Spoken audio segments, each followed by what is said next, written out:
Yeah, hello everyone. This is your course instructor, Michael Chorney, talking to you. This is Friday, the 26th of August, and it is approximately 11:30 a.m. This is a test of the Canvas Big Blue Button Studio. I called it the One Button, but that is something totally different. This is the blue button, and at this time I suggested a video intersection so that we can go over some questions and answers, and ultimately you meet me, and for those of you who could join, I meet you. As no one has come today, and it's been a really hectic week, I know that we've had a lot of problems with LinePath and other Canvas and other things and access, and I could not gain access to my email account at USC or UCS. It's been trying for everyone, but I think we're going to ultimately work all this out, and that we'll get down to the business of learning biochemistry now that the prerequisite issues have been dealt with, and we are ready to move forward.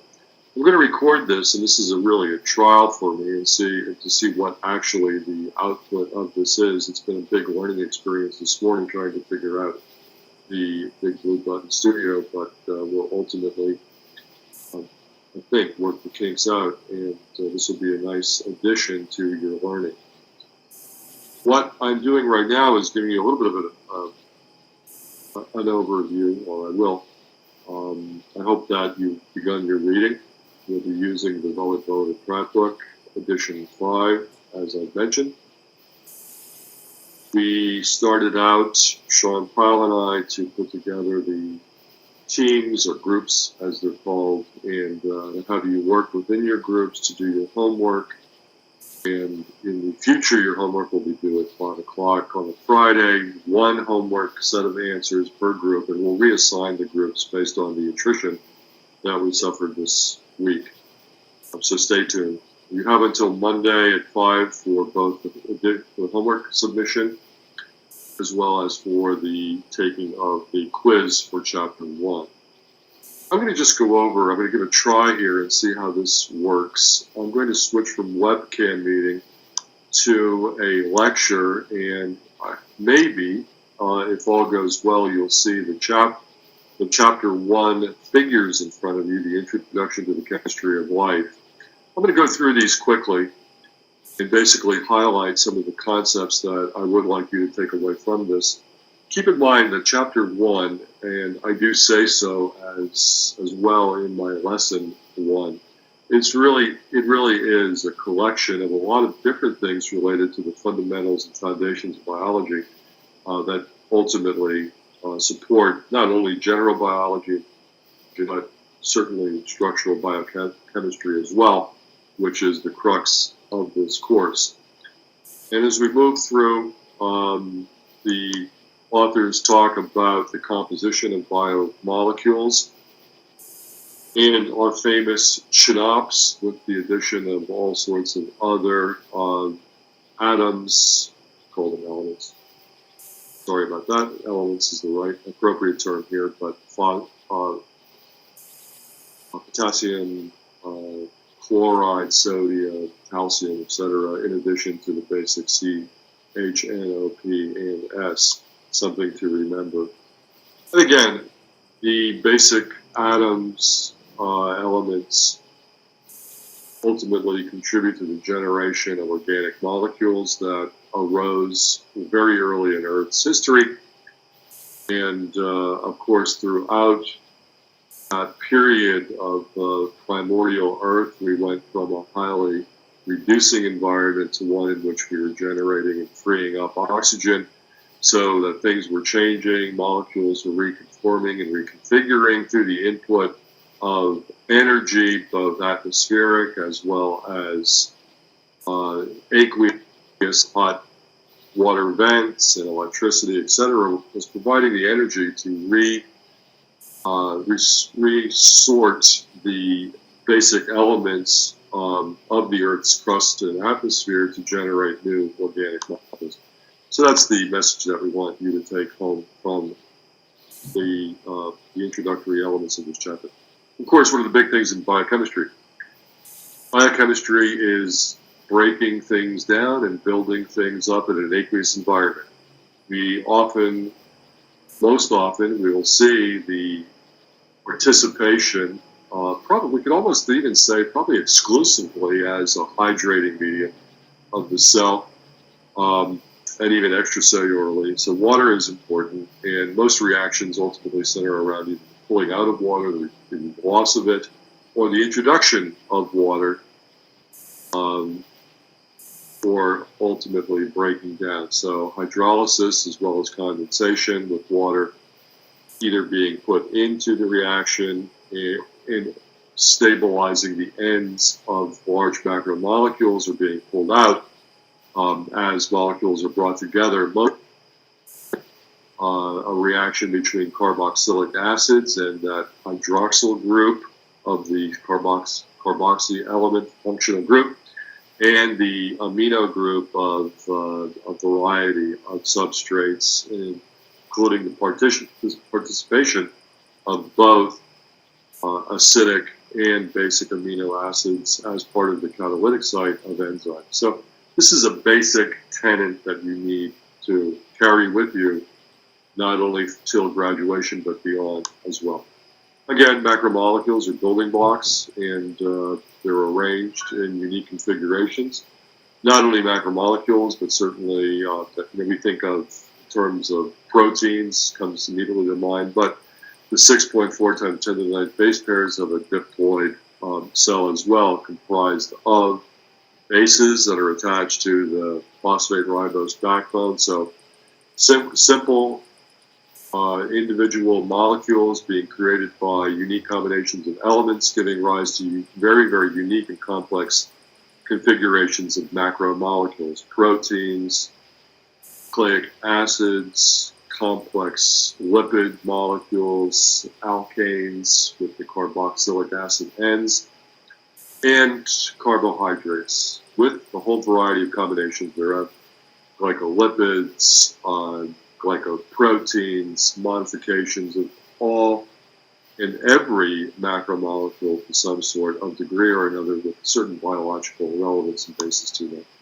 Again, functional groups, very important to know these. And your text talks about the complementarity of these.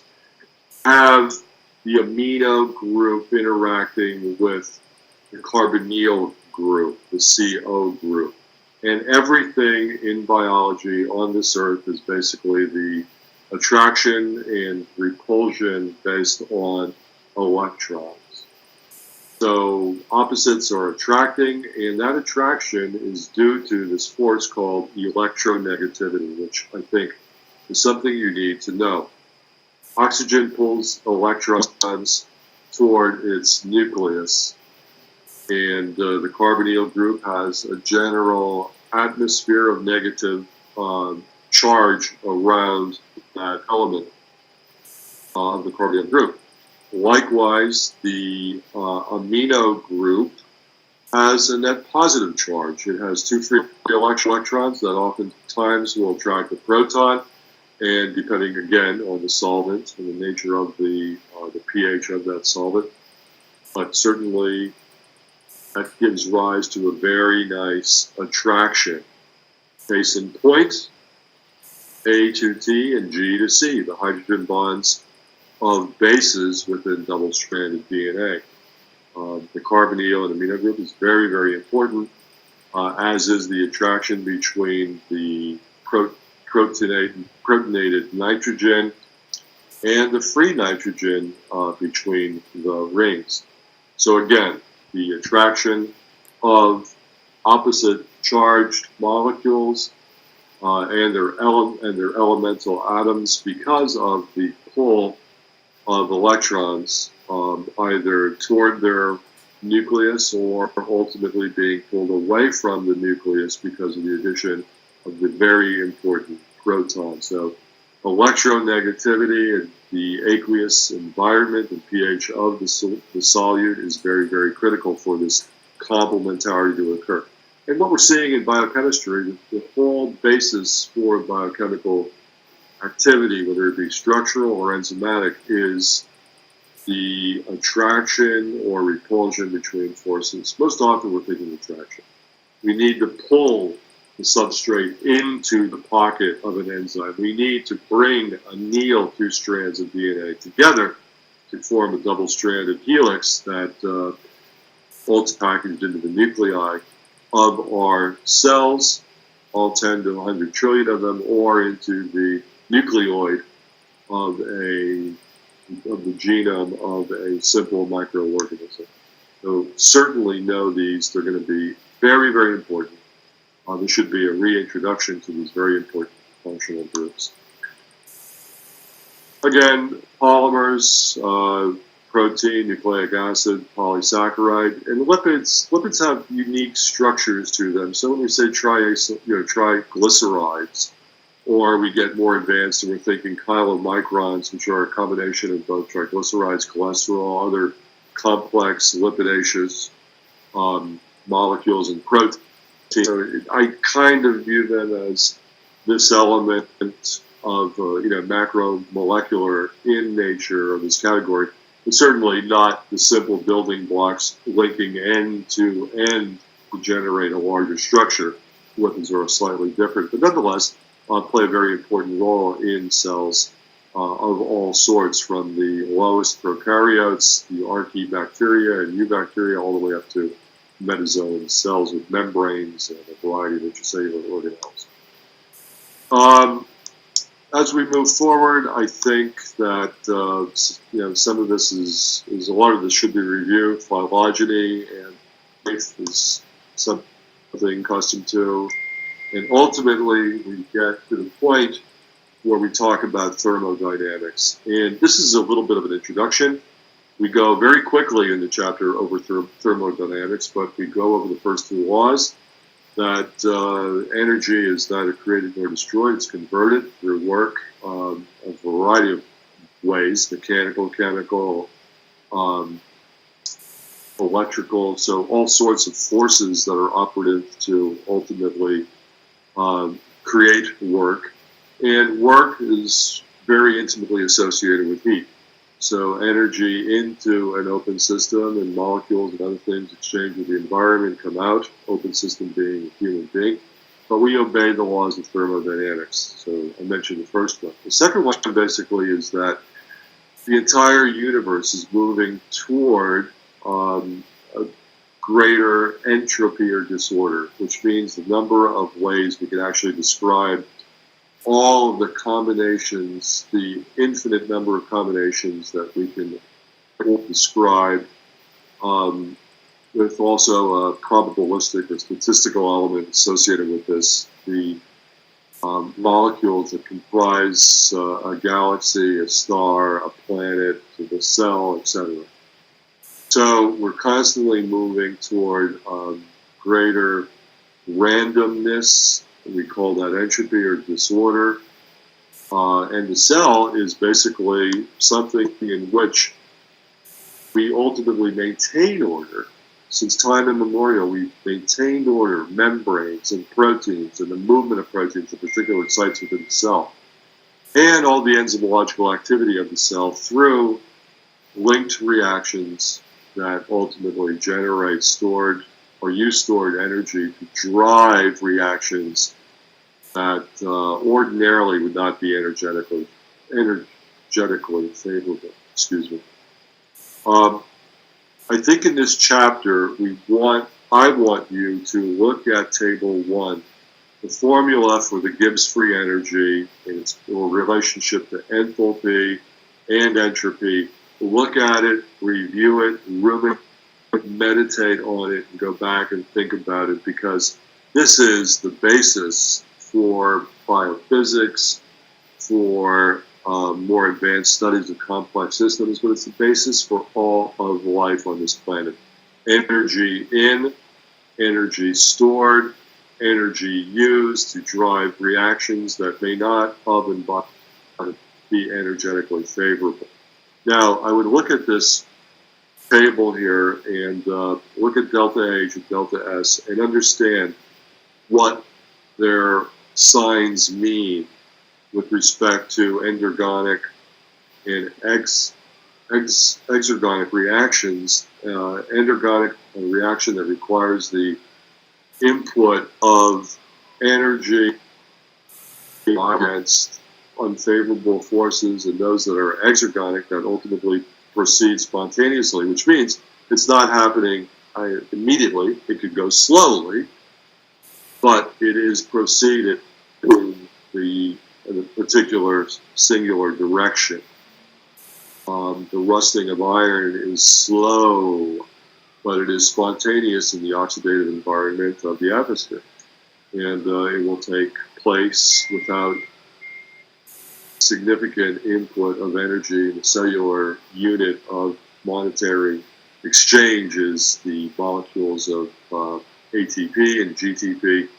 These are the adenosine and guanosine triphosphates that ultimately are energy rich and are linked, harnessed to other unfavorable reactions. So look at this table and study it and get a good feeling for it. This is something I want you to take away with you. And it's not simple. It's not simple. So the first reaction up here, enthalpy negative, entropy positive, we know that that's going to be whammo, spontaneous, exergonic at all temperatures, degrees Kelvin. Down here, if enthalpy is positive, entropy is minus, we're actually creating order. This is not going to happen under any condition. So negative, plus, plus, and minus, those are two extremes. And then in between are those in which we can have a reaction going forward, but it depends on whether the temperature is below enthalpy divided by entropy, and we're talking now the deltas, the changes. We can't measure true absolute enthalpy of any system and entropy of any system, but we can measure the changes that occur and relate that to temperature. So everything is basically temperature driven, sunlight driven, heat driven, and ultimately from the earliest days, molecules replicated, and how that happens,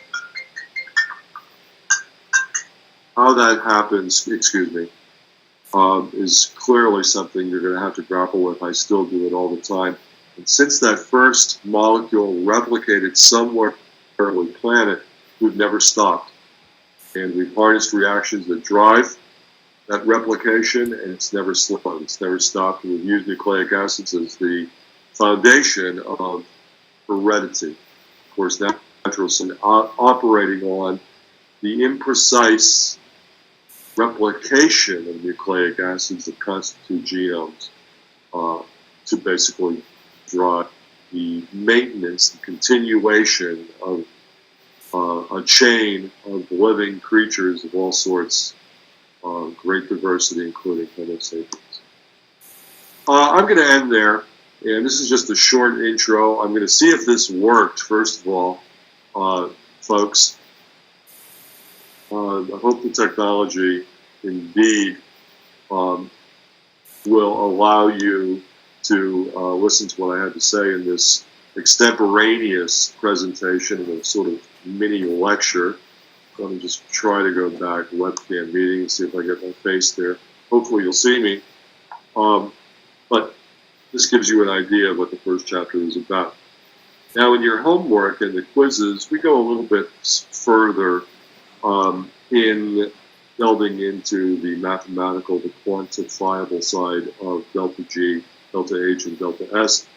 We basically talk about that equation, but we can also talk about how Gibbs free energy and entropy is ultimately related to the ebb and flow of molecules, both we term them the reactants and the products in a very general sense. These things are being converted. We convert from one molecule or set of molecules to another set And that is energy driven and ultimately is reflective upon the ultimate entropic, the randomness of the system that is certainly driving that reaction. So in the chapter, there are quite a number of plug and chug equations. We have the famous K equilibrium element in the log of K, and ultimately K equilibrium giving rise to E to the minus. Trying to think now. The G sub 0 prime divided by RT. Look at these, study them, go over them. You're going to have to go back and think about them. But I think table 1-4 is the crux of what I want you to know. And by doing some of the problems, you'll get a sense whether something is favorable or not, and is endergonic or in the amount of energy that is ultimately released. The negative, moving toward completion, or the positive, which will a link reaction, and generally ATP. And in some circumstances, if both entropy is, as was shown there, enthalpy is positive and entropy is negative, it ain't gonna go. That's what's going to happen in the cell. So that's going to end it for today. Thanks so much for taking the read or listen to this. I'll read. This is all new to me. This sort of technology. It's a little strange talking to oneself and seeing oneself on the computer screen. But hopefully this will be helpful. Good luck with the course. And my office is available for those at Harrisburg. Stop by. I will get down to York and meet with Dr. Bartosalik and people down there as well. I look forward to chatting with you. Email is wide open. Please send me things. You can send via announcements. And I would like to see more people use this as a tool for learning the material. We can go over it. I can basically stop. This is a little bit of rambling, but we will in the future ultimately streamline this and use it to hit home the concepts that are part of the lessons, which constitute my paraphrasing of the major elements of fundamental biochemistry. So have a good weekend, and look forward to meeting you next week via the Big Blue Button Studio Conference. Thanks.